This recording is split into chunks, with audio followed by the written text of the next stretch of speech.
Olá! O Lar do Amor apresenta o Evangelho no Lar Online, nosso encontro familiar com Jesus. Você pode acompanhar a transmissão pelos grupos de WhatsApp, YouTube ou no site do Lar do Amor.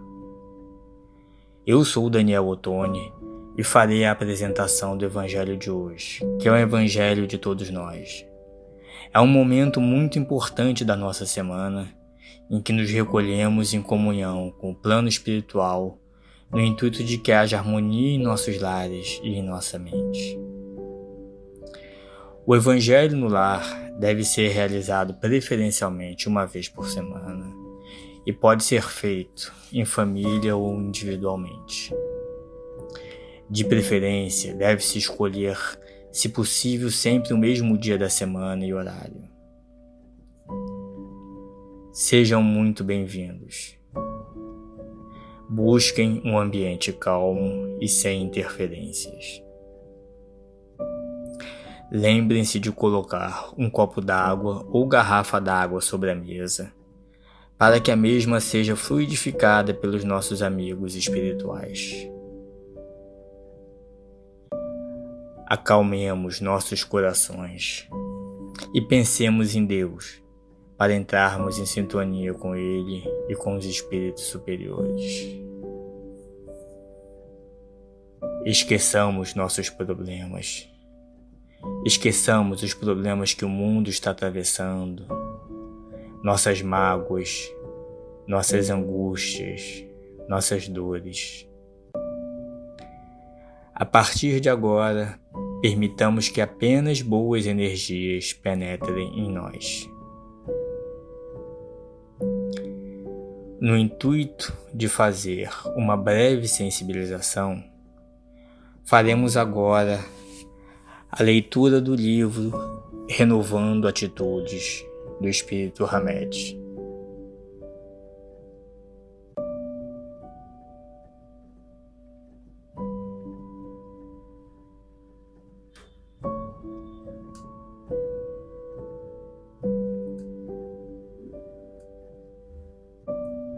Vantagens do esquecimento. Em certas criaturas, é visível a rejeição que fazem para aceitar as coisas novas que vão surgindo em sua trajetória vivencial. A natureza em nós é a força do progresso, e os homens evoluem sempre, não porém ao mesmo tempo e da mesma forma, mas naturalmente obedecendo ao seu próprio ritmo. O nível de saúde mental é medido a partir do grau de adaptação da criatura ao fluxo de novas ideias, que aparecem de tempos em tempos, como fatores de progresso das almas. No entanto, certas pessoas se orgulham ao proclamar-se conservadoras, esquecendo de que o comodista, por medo ou estagnação, perde sua liberdade por não querer correr o risco de sair do lugar comum. Estão sempre lembrando uma época de felicidade, suspirando por sonhos antigos que não se realizaram, revivendo o passado, repisando as suas e as opiniões erradas dos outros e justificando-se agarradas às lembranças de vidas passadas. Vivem presas nos ecos do pretérito sem produtividade, sem retirar benefício algum da observação dos fatos, por não saber integrar passado e presente. Se demonstrassem algum interesse para com uma só experiência nova, talvez promovessem mudanças lucrativas em seus padrões mentais. Passam por diversas experiências não aprendendo uma lição sequer. A cada etapa da existência, acumulamos valores intelectuais e emocionais que nos diferenciam sensivelmente de como éramos há pouco tempo. Sempre nos são dadas constantes oportunidades de modificação e melhores concepções de vida, estimuladas pelas circunstâncias vivenciadas nas múltiplas experiências reencarnatórias que tivemos.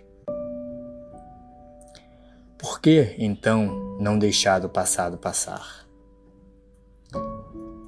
Ficamos retidos a ideias e conceitos que nos foram válidos em determinadas épocas da nossa vida. Atualmente, porém, é preciso renovação e libertação dos ranços do pretérito, em favor de um presente atuante e vantajoso.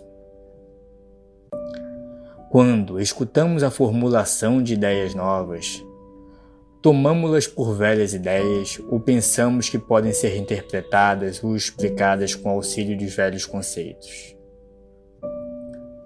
Estamos de tal maneira arraigados ao passado que deixamos de crer que possam existir novas maneiras de ver e interpretar. Ninguém põe remendo de pano novo numa roupa velha, porque tiraria a consistência da roupa e o rasgão ficaria pior. Observou Jesus Cristo aos que, diante dos novos ensinamentos dos quais ele era portador, ainda permaneciam enraizados aos costumes e práticas farisaicas, que impediam os impulsos de amadurecimento das almas.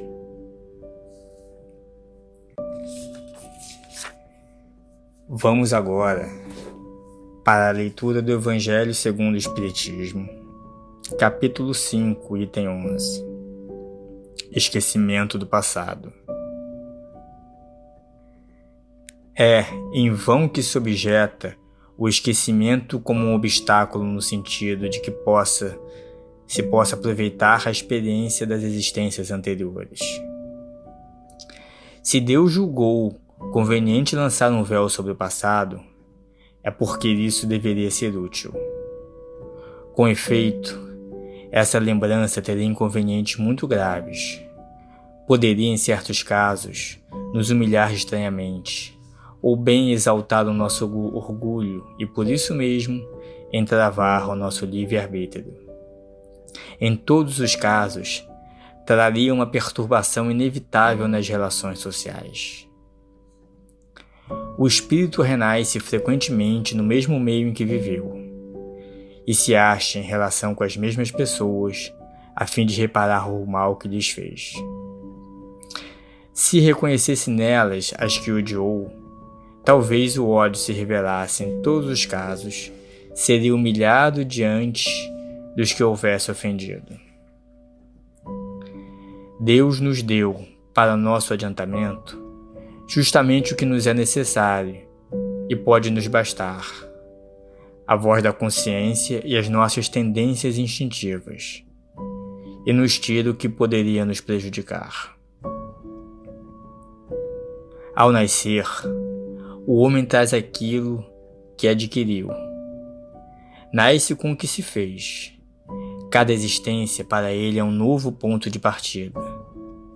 Porque lhe importa saber o que foi. Ele é punido porque fez mal e suas tendências mais atuais são indícios dos que lhe resta para corrigir. Sendo nisso que deve concentrar toda a sua atenção. Porque do que está completamente corrigido não lhe resta nenhum traço. As boas resoluções que tomou são a voz da consciência que o adverte do que é bem ou mal e lhe dá força para resistir às más tentações. De resto, esse esquecimento não ocorre senão durante a vida corporal. Reentrando na vida espiritual, o espírito retoma a lembrança do passado. Isto não é, pois, senão uma interrupção momentânea, como a que tem lugar na vida terrestre durante o sono, e que não impede de lembrar no dia seguinte o que se fez na véspera e nos dias precedentes. Não é apenas depois da morte que o espírito recobra as lembranças do passado. Pode-se dizer que não as perde jamais, porque a existência prova que na encarnação, durante o sono do corpo, quando goza de uma certa liberdade, o espírito tem consciência dos seus atos anteriores. Ele sabe por que sofre e que sofre justamente. A lembrança não se apaga senão durante a vida exterior de relação. Mas a falta de uma lembrança que poderia lhe ser penosa e prejudicar suas relações sociais, ele aure novas forças nesses instantes de emancipação da alma, se o souber aproveitar.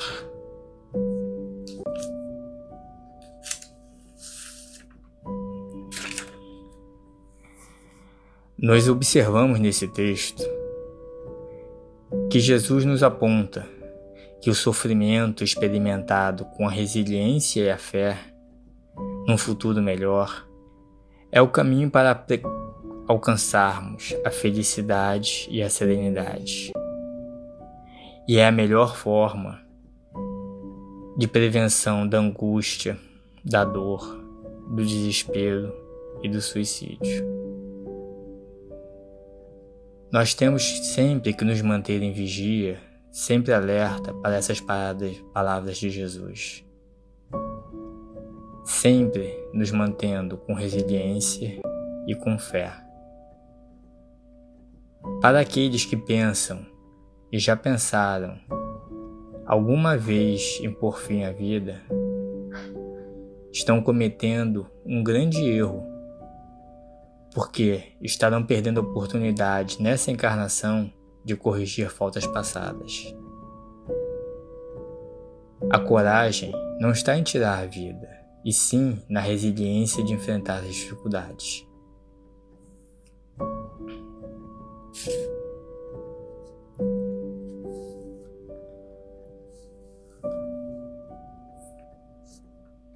Vamos agora agradecer por esse momento ao nosso amado Mestre Jesus Cristo e aos espíritos superiores que nos assistem, aos nossos amigos espirituais. Pedir para que nos auxiliem, nos dando força, enquanto seguimos o caminho da nossa fé, na nossa perseverança frente aos desafios, na nossa resiliência. Que possamos cada vez mais nos conservarmos serenos, em paz e em harmonia. Pedimos que esta água sobre a mesa seja fluidificada e que seja feita a limpeza espiritual dos nossos lares e que estes se encham de amor e harmonia. Que os nossos irmãos participantes desse Evangelho, que porventura estejam passando por problemas físicos ou espirituais, sejam auxiliados e amparados. Agradecemos a oportunidade, agradecemos a todos os irmãos que participaram desse encontro e que sigamos em frente a nossa jornada, aproveitando aos máximos o ensinamento desse Evangelho, enfrentando os nossos problemas e os nossos obstáculos com fé, com serenidade e com resiliência, sem nunca nos deixarmos abater. Que Deus abençoe a todos nós e até a próxima semana, no nosso próximo encontro com Jesus. Que assim seja.